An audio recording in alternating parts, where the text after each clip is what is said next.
Hi అండి, welcome to our channel Vizag Telugu family. నేను మీ అపరాజిత. ఈ రోజు చాలా స్పెషల్ డే కదండి. ఇన్ఫాక్ట్ మన ఇండియన్స్ అందరికి ఈ రోజు చాలా special. So Vizag Telugu family నుంచి మీ అందరికి we wish you a happy independence day. ఇదే ఫస్ట్ టైం అండి, ఇన్ఫాక్ట్ ఇదే లైఫ్ లో ఫస్ట్ టైం ఇండిపెండెన్స్ డే రోజు మేము వేరే దేశంలో ఉండడం. ఏ దేశంలో ఉన్నా కూడా we won't forget and our hearts are always for India. So మా తరఫు నుంచి మీ అందరికి హ్యాపీ ఇండిపెండెన్స్ డే. మీరు ఈ టైంకి ఇంకా లెగుస్తూ ఉంటారు ఇండియాలో అయితే. మేమైతే ఇక్కడ 9:30, 10 అవుతుంది టైం. సో మీరు అందరూ హ్యాపీగా అక్కడ ఇండిపెండెన్స్ డే సెలబ్రేట్ చేసుకుంటున్నారు అని మేము అనుకుంటున్నాము. సో మేము కూడా వేరే దేశంలో ఉన్నా కూడా we are celebrating as a family this independence day. So మేము మలేషియా వచ్చిన తర్వాత చాలాసార్లు చాలా మందితో కమ్యూనికేట్ చేసినప్పుడు, అంటే ఫారినర్స్తో, వాళ్ళు ఫస్ట్ అడిగే క్వశ్చన్ ఏంటి అంటే వే ఆర్ యూ ఫ్రమ్. మేము అడిగినా వాళ్ళు అడిగినా. సో అప్పుడు మేము ఇండియా అని చెప్పినప్పుడు okay India, so I came to Hyderabad, I came to Delhi, I came to Mumbai అని వాళ్ళు ప్లేసెస్ ఐడెంటిఫై చేయడం, ప్రత్యేకించి మన ఫుడ్ గురించి కల్చర్ గురించి చెప్పినప్పుడు మేము చాలా హ్యాపీ ఫీల్ అయ్యాము.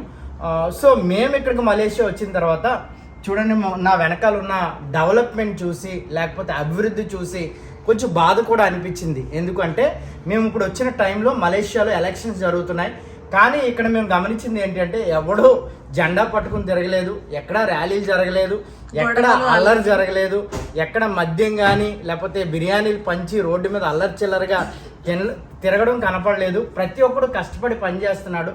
సో ఇది గమనించినప్పుడు ఓకే మన దేశానికి కల్చర్ ఎంత గొప్పదో, భాష ఎంత గొప్పదో, లేకపోతే ట్రెడిషన్స్ ఎంత గొప్పదో, ఫుడ్ ఎంత గొప్పదో, మన దేశంలో భిన్నత్వంలో ఏకత్వం ఎంత గొప్పదో అని ఆలోచిస్తూనే కొంచెం బాధ అయితే కలిగింది. సో వీళ్ళని ఎందుకు ఇంత డెవలప్డ్ దేశంగా లేకపోతే అభివృద్ధి చెందిన దేశంగా ఈ దేశాన్ని చూడగలుగుతున్నాం అంటే చదువు అండి.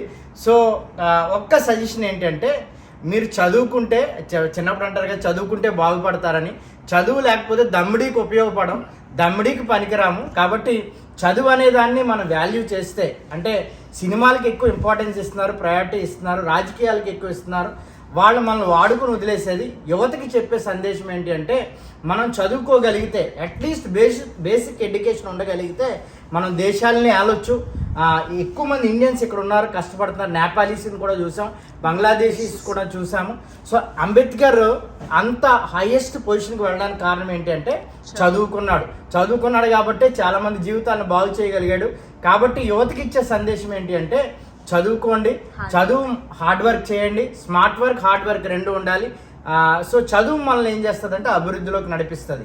Happy independence day.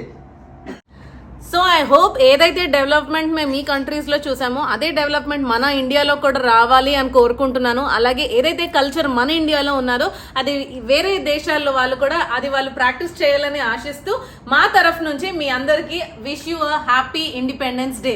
హ్యాపీ